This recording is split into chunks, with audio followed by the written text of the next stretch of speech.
So Yeah, here's our pool pull listing. And if you scroll down below the bullets, and then, well, this wouldn't be there obviously for customers, but then you have this. So there's no add to cart. You would select the item.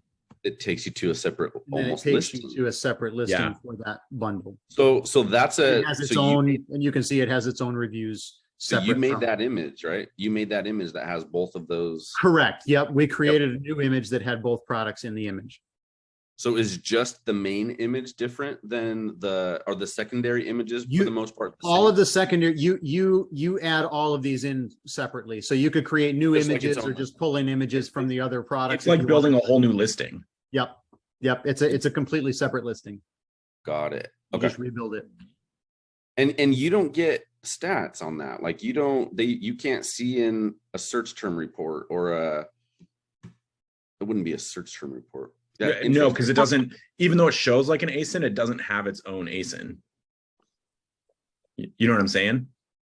Like in reports, if you pull up reports that are based on ASIN, the virtual bundle won't show up in there, even though technically, in a sense, it has its own ASIN because it's got its own reviews, it has its own detail page, and it's associated with an actual ASIN. That ASIN doesn't show up anywhere, as best I can tell, except in those virtual bundle reports that they send you once a week. Interesting. Yeah. Now, one thing that is useful though, and I think we've discussed this before, but it's worth pointing out again, is that from what I can gather, if somebody places an order for that virtual bundle, like it gives you that credit as a frequently purchased together type situation. Okay. It seems to come across that way to me. I can't fully verify that, but some of the products that are showing up in that frequently bought together seem to be the result of virtual bundle orders. And that would make sense if Amazon is tracking them as separate ASINs. I imagine the algorithm, my guess is the algorithm on the back end probably looks at that and says, hey, these two ASINs for some weird reason get bought together more often than not. Right. Yeah. So it does seem to come across that way. I think that's the way that Amazon is parsing that data. Yeah. Well, and I know a lot of sellers, again, I think this is one of those things where they don't understand the power of virtual bundles because there are a lot of downsides to them. In the sense of, and another one of them is that you also, even though it's a bundle, you pay the FBA shipping fee separate, just like if you shipped those products separately, even though they come in the same box. Now, if you're selling products that really, like for instance, on ours, that we can't really effectively bundle a rake with a pool pole because the construction of the the sizes of the items are so strange. We'd have a 100-inch by 18-inch by it'd be massive. You couldn't do it really. So it actually works to your favor then. Right. It's just it's much easier this way, and we pay the same amount as we would anyways. We'd probably pay more if we did it the other way to ship it. So in our case it works. For other products you do lose in that sense because you're right, you're paying fulfillment on each individual item as opposed to as a actual bundle.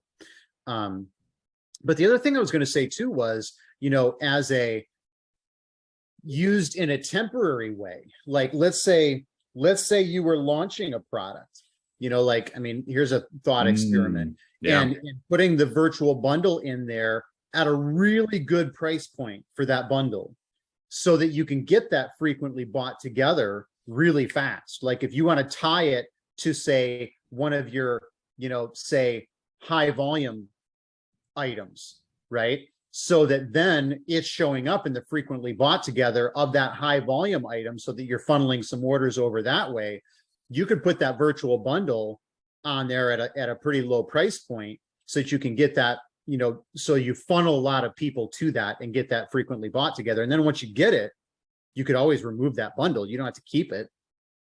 Or you just change the price. I mean, maybe. Yeah, for sure. Yeah, raise the price or remove the bundle if you don't want to sell it anymore, whatever. But the point is, temporarily, you could sell it at a really, good price point and probably pretty quickly affect that frequently bought together.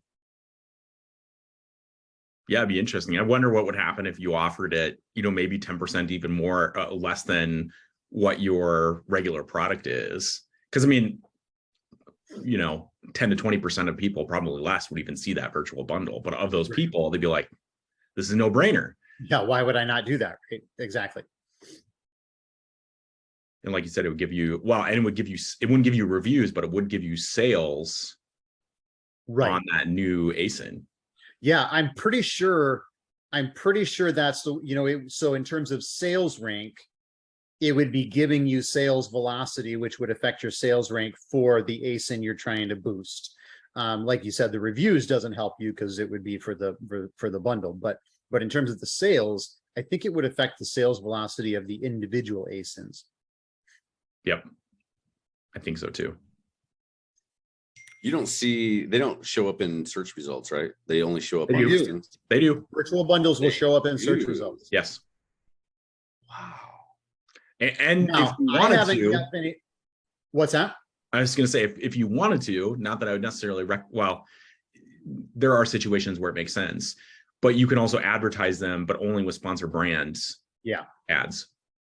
Yeah. I looked into the possibility of advertising them, and I did find that you could only do it through sponsored brands, but you can do it through sponsored brands. So if you wanted to, you could advertise it. Do you do that, Mike?